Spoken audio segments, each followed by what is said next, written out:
So many of you saw that Will released a new song with the gnarly neighbor, and evidently it's quite a bit different than the way we're used to hearing Will.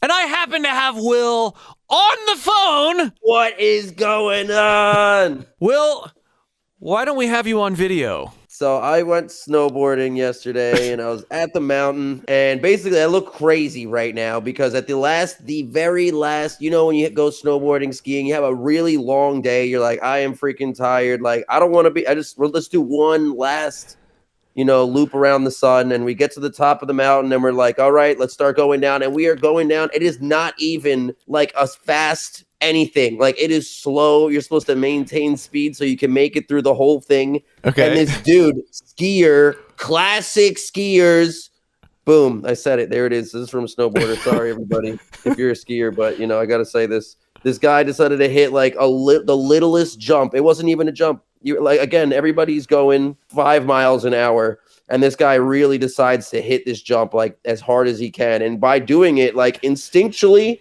his hands went out in either direction, which I'm like, all right, I get that. Problem is he has sticks in his hand, and I am in the direction of one of the sticks, and he literally smacked me in the head so hard I started bleeding everywhere. Oh. Didn't lose my eye. Thank God. That is good. But definitely have a crazy black eye right now, and that is a long story, and my head's a little swollen, and I look crazy. It's really awesome that you didn't get hit in the actual eye. You still have an eye. I will say, though, can you imagine how cool it would be if I was the heavy metal vocalist with one eye and I wore like an eye patch or something? Like, sure. Either it would be a hit for some people. They'd be like, dude, this is awesome.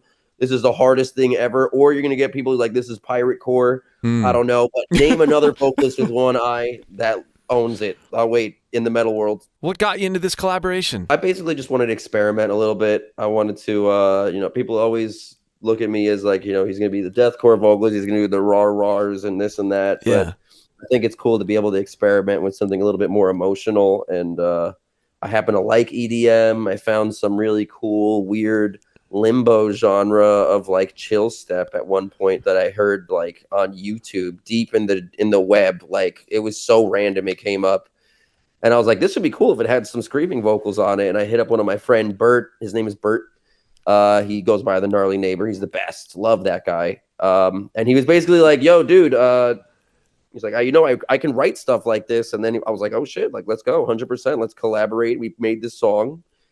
And it's unlike anything that I've ever made with anybody, I think, or anything that I really get to hear, because it's not like super EDM, like it's like attack, but it has little elements and things of just like glitches. And I mean, I guess you'll hear as you hop into it, but I definitely try to write an emotional song. This one was about this girl that I was super infatuated with, and I kind of went down in flames, but that's okay. Now we're stronger now than ever, but we wrote a song about it a long time ago, and pretty much this is the culmination of all of those feelings. Oh, and you may have heard, Will and I have 2 courses we've done together, breaking down Will's entire vocal technique and strategy.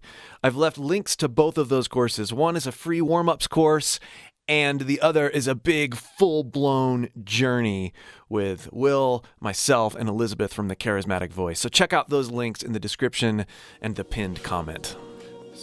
So, and you did all the vocals, all of the vocals on here. Yeah. Okay. A lot of clean, so go easy on me, okay? Okay, I'm really excited to hear this.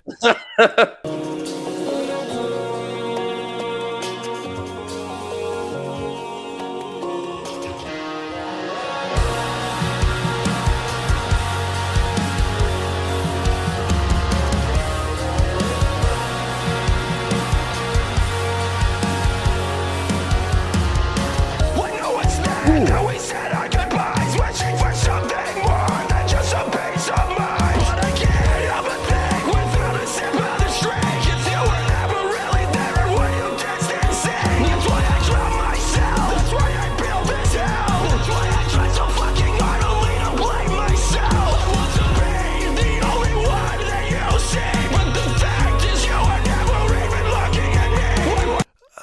Wow, this is a really, really different sound already for you. I wanted you to be able to hear this and think that it's not me. Yeah, it really does. Like, wow, I would think it was a different vocalist, honestly. There's this access or this connection that you have to your spoken voice, just your regular primary chords, right? And then there's this desperation as you peak up into that harsh vocal sound that we've come to know and love. But because we're hearing so much of your normal voice in there, this is a different technique for you, though. What I've noticed from what we see through bands like Architects, most bands that do pitch screams, they usually also just do clean vocals, and that's pretty much their thing. You can add pitch to other sound sources. Yeah. So for me, I said, let's go for an upper constriction, false chord, sound source style pitch scream. That's why I think it sounds so different. It sounds desperate. It does. There is an element of pitch to it, but it's also just like I'm really like even when I do this technique, I happen to think that I'm louder than I usually am. Yeah, it does sound like you're probably louder. And there's this sense of like connecting. You're almost like crying and breaking up at the top of the cry, like a, yeah, oh no! I would say yes, like exactly that. Oh, this is cool. From the top of the vocals, by the way. I wanted to hear him again. Hell yeah.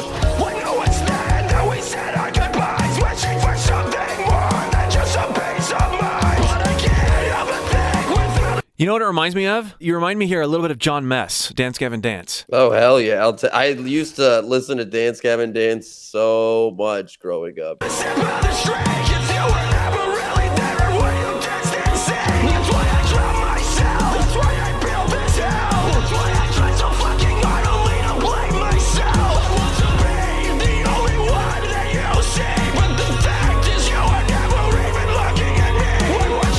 Oh, the it's like partially really distorted regular voice, and you're teetering on that like Will Ramos scream we love at the same time. It's so cool. Hell yeah.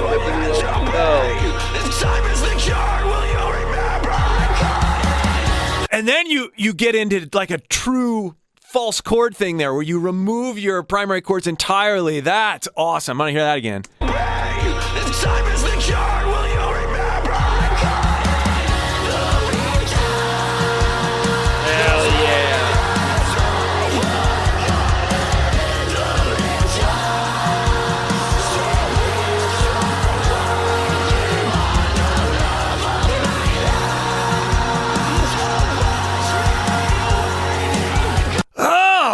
If you weren't really thinking about it, maybe you wouldn't notice it, but you could hear that the range of the I'm caught in the riptide. Yeah. And that you are the love of my life. That is a whole different sound source than what you previously heard with like the verse 1, basically, and verse 2 and the rest of the song. I'm hearing 3 layers, I think.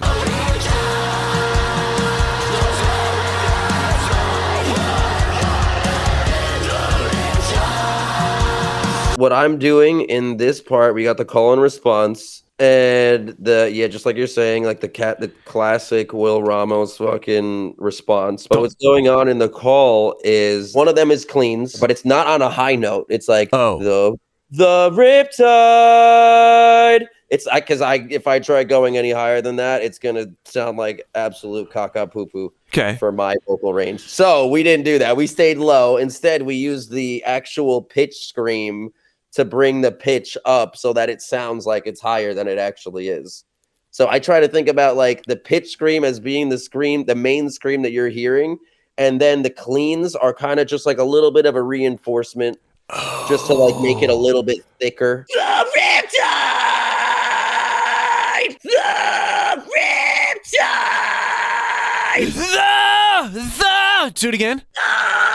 The riptide! Yeah.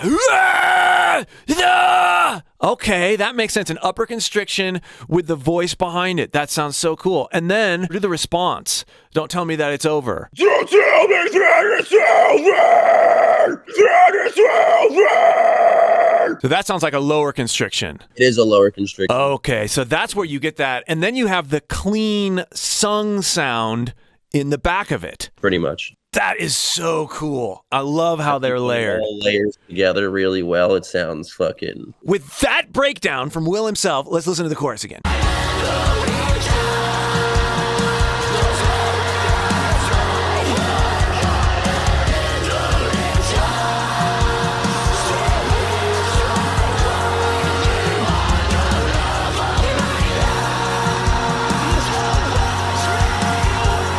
Oh, could you scream that love of my life for me real quick? Let's go for it. You are the love of my life!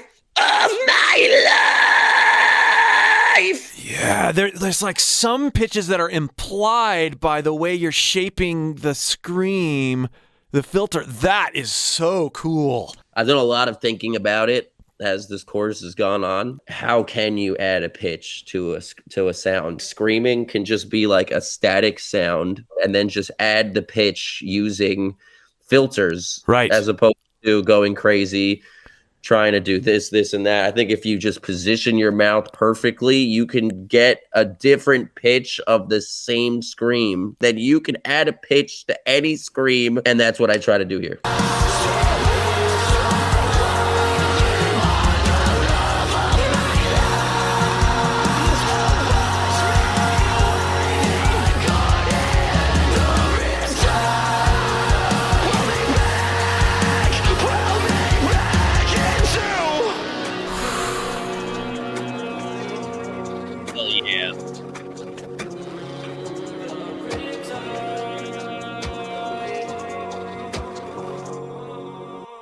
Oh, I like that little Boys to Men thing in the back. That's cool. Let's go.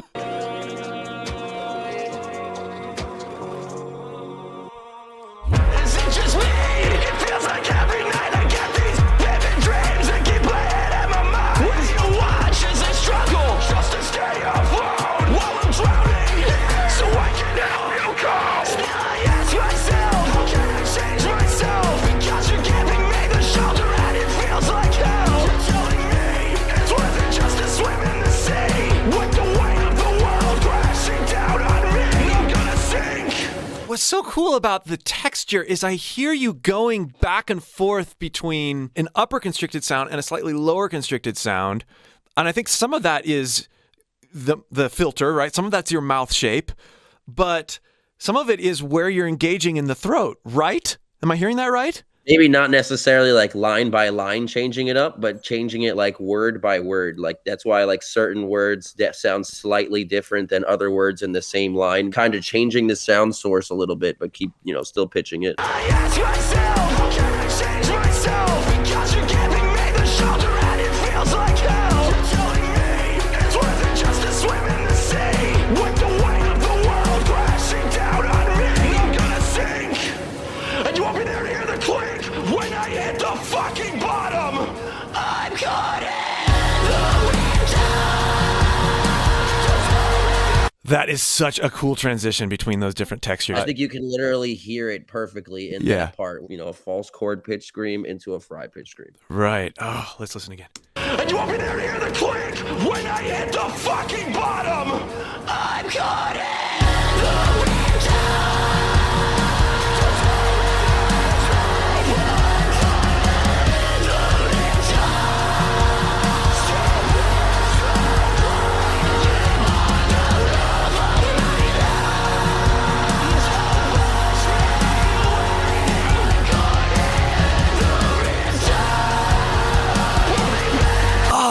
Am I hearing that right? That's tide. You have that sort of like implied melody baby. There. Ooh, can I get you to do the call and response between those two types of postures one more time, going back and forth between those two different bass sounds? So please don't cry. You are the love of my life. That's pretty much how we do it, yeah.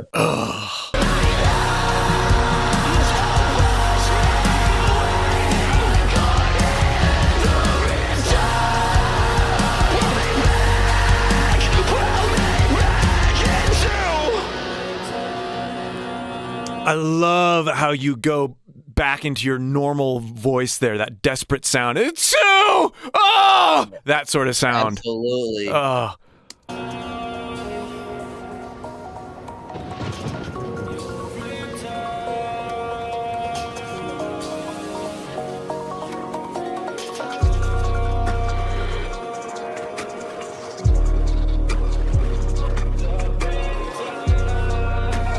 Break it down, break it down. What's that? No, nothing. Keep going. Okay.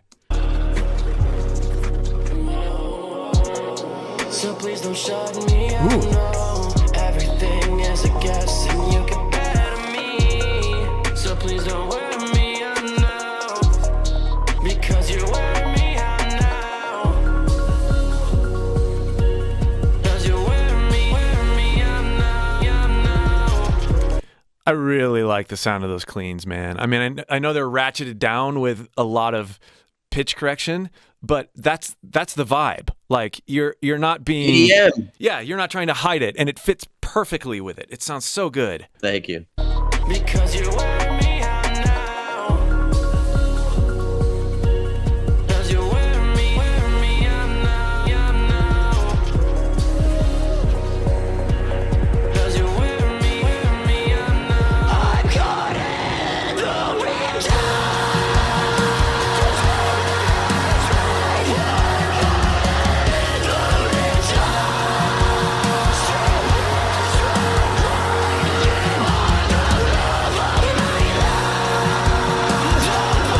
I can't get over the melodic highs.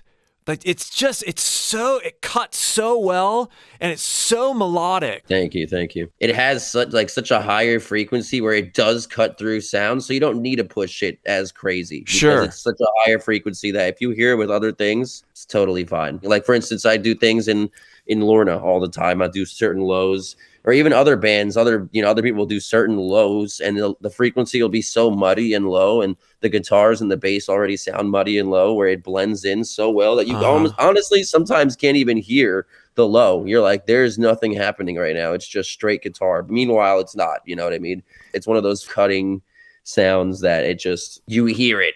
You know, it doesn't have to be super loud. You just got to get not only the sound source right, the sensation. You bring up a really good point. It doesn't need to be loud. It just needs to be shaped, right? Like the texture needs to be right, and it needs to feel right.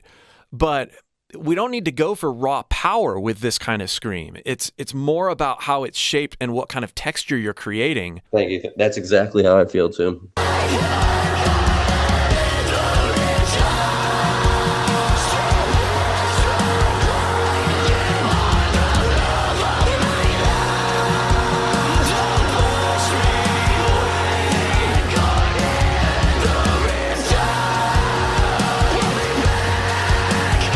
There was that tide melody in there again.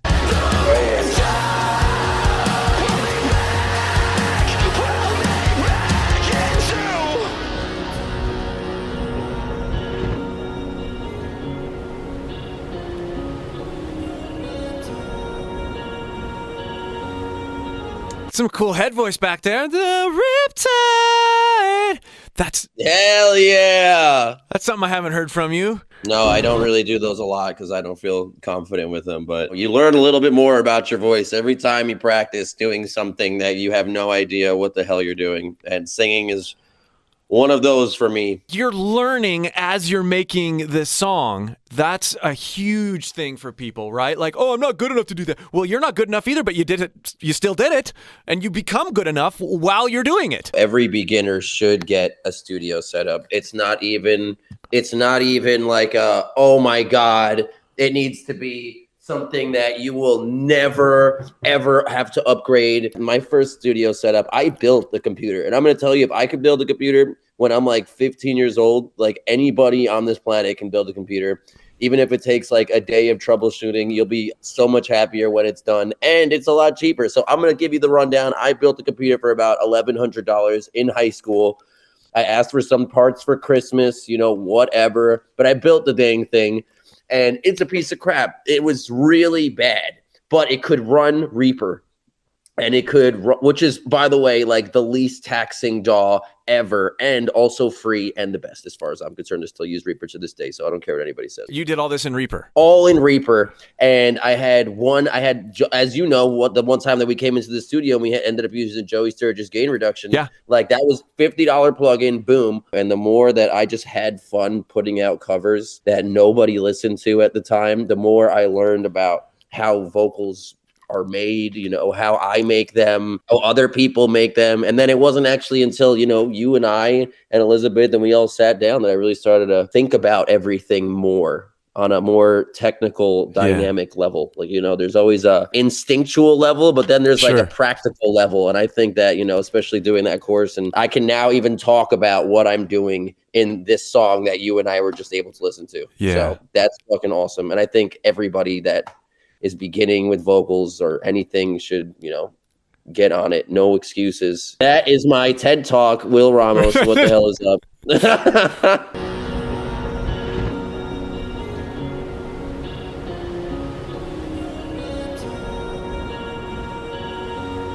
That's pretty much it, actually. I'm not gonna lie. Okay.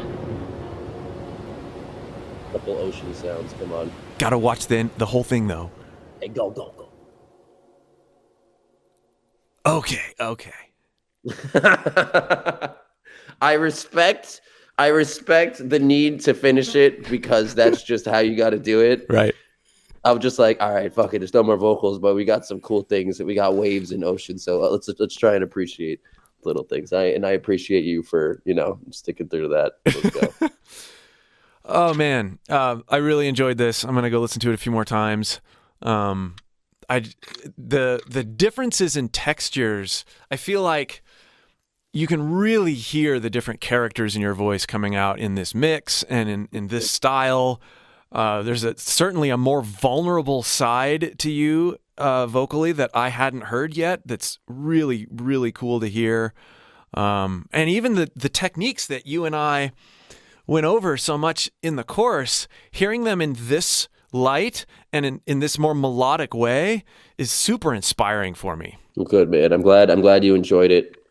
You know, I hope you can take anything from this. You know, anybody that's listening and is hearing this vocal breakdown, same thing to all you guys. But yeah, I'm just glad that you guys listened to it and enjoyed it. I appreciate that. Awesome. Yeah, and if you'd like to go deeper with Will and his style, check out those links in the description and pinned comment. The free warm-ups course and the full-blown ultimate path to extreme vocals with Will Ramos. And check out my friggin' page because I'm working on my YouTube page. Everybody come on by and say what's up. Yeah, you're going to be doing a lot more with your YouTube channel soon, aren't you?